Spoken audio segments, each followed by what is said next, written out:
Hello, I'm the Cartoon Gentleman, bringing you organized chaos. Today, we're going to continue our theme of My Little Pony themed episodes.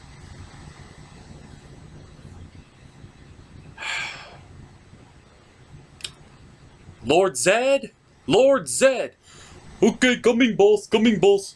What is the problem, boss? Okay, there was supposed to be a track for laughing and enjoying audience right there. Oh, there was? Oh, I am sorry. You wouldn't have gotten this job if A, we couldn't find Commando Squirrel, and B, if the devil didn't recommend you so highly. Oh, don't worry, boss. It won't happen again. Okay, see that you do this right this time.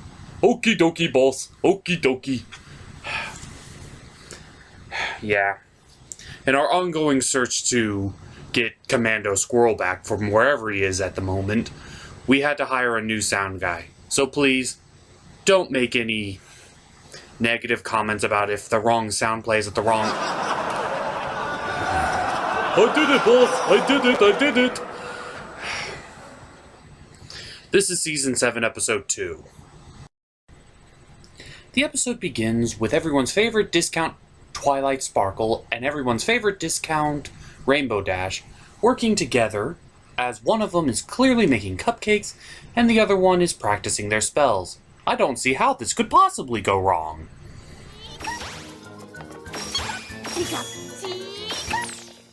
Oh crap, Stray Strike! Okay, Trixie, that is not cool. We then cut to Twilight Sparkle, the Princess of Exposition, explaining that her and the rest of the main six are going on a friendship retreat, leaving Trixie and Starlight to the castle all by themselves, with Spike, who's gonna be off doing who knows what. Meanwhile, Starlight and Trixie are going to be practicing spells together. Oh, so I see, it's gonna be one of those types of episodes, where it's just the two ponies instead of the entire group of main six. I wonder what spells they're gonna practice. Every self-respecting magician has a disappearing act, so maybe we could start with that? Ah, yes, the classic disappearing act. Well then, let's go to our panel of judges to see who can guess how it's gonna go wrong. Ta-da! Rhino, you got the first guess. I say that they're going to make Spike disappear, and they have to find him somewhere. Ah, good guess, good guess. I'm glad to be of service. And Deadbeard, what's your guess?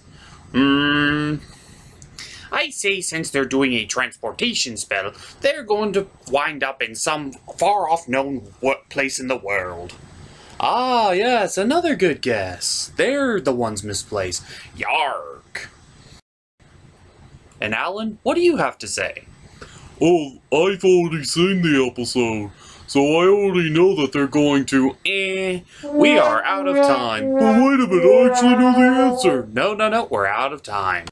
So let's see how their test results end up.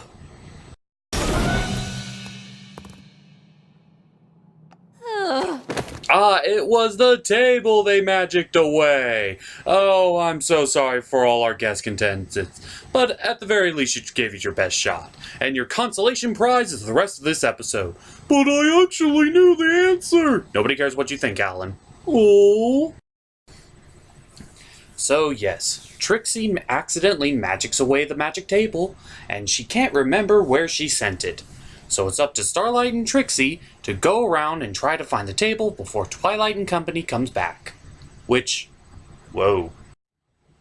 You should probably get that whole smoking problem under the control, Starlight, because I hear that smoking too much causes cancer. So yeah, apparently Starlight's magic is quite literally manifesting itself through her horn. So she decides to, quite literally in fact, bottle up her anger into tiny flasks. I can only imagine how many ways this can go right people? Meanwhile, we also cut back occasionally to Twilight and Company as they're forced to solve puzzles in order to escape out of a locked room. And apparently this is supposed to be a friendship retreat? So this is less of a retreat and more of a Jigsaw's playhouse. So the main meat of this episode takes place with an inconsistent storyline swap between Starlight and Trixie.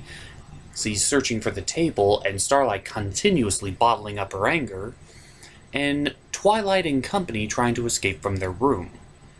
It's kind of distracting. If they just took Twilight's story out altogether, I'm sure the episode would have ran a lot smoother. And again, I'm sure that payoff with the bottle joke is going to happen right about... Lord said... Sorry, boss. I played the wrong sound clip. You weren't supposed to play any sound clip, I was just talking. Oh, okay. I'll go back to work. I don't think it's going to work out. So, Starlight's bottle literally bursts and infects multiple town ponies with all of her rage. Which, honestly, I don't think they could have picked a worse person to infect than Buff Biceps over there. Of course, I can only imagine what Granny Smith's going to do to her. Word of advice, don't fuck with old people. They can mess you up in ways you couldn't imagine. So eventually, in order to solve the problem, Starlight must come to terms with her anger towards Trixie, realizing that she can't just keep it bottled up and she has to be direct with her. While Trixie realizes that, for the majority of this episode, she was kind of acting like a spoiled brat who didn't care what happened at all, and she apologized for it. So I guess that makes everything better, right? I don't know. Maybe we should ask somebody who actually has a grudge to see if it would actually work that way.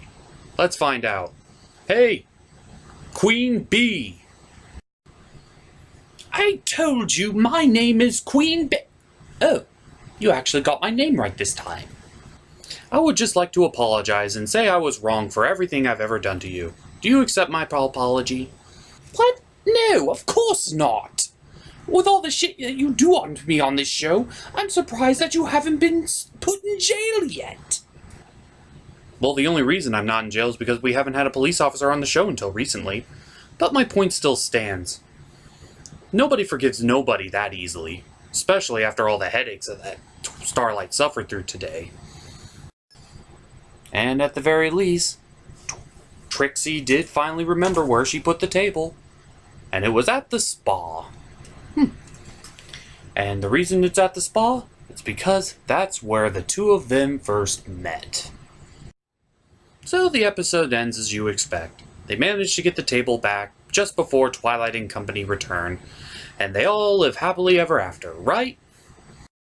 Haven't you learned anything about using magic to solve your problems? No. If we learn that lesson, how will we ever have fun? Oh, Trixie. You're gonna set their world on fire. Overall, this was a decent episode. But Trixie was being a little bit too childish, and Starlight solving her magic-solving problems by using magic to solve her problems again. Kind of a backwards lesson. But the most obvious problem is that it kept cutting back to Twilight and company. They were literally no substance to the episode at all. If they just removed them from the episode, it wouldn't have made that big of a difference. But overall, it was a decent episode. So, I give it about a 7 out of 10. Not the best, but definitely far from the worst. But what do you think of the episode yourself? Leave a comment in below, and subscribe to my channel if you want more My Little Pony videos. Till then, I'm the Cartoon Gentleman, and I brought you organized chaos. So did I do good on my first day, boss? You did decent.